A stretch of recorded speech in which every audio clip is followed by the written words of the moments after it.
అతనొక CRPF జవాన్. Duty ఏమో Nagarjunasagar dam మీద గస్తే.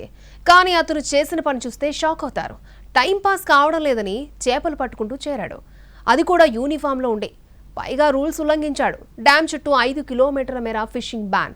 కానీ అతడు మాత్రం అవన్నీ జాంతానాయంటూ బిందాస్గా గాలం వేసి చేపలు పెట్టాడు. కంట్రోల్ రూమ్ ఎదురుగా క్రస్ట్ గేట్ దగ్గర జవాన్ చేపలు పడుతున్న దృశ్యాలు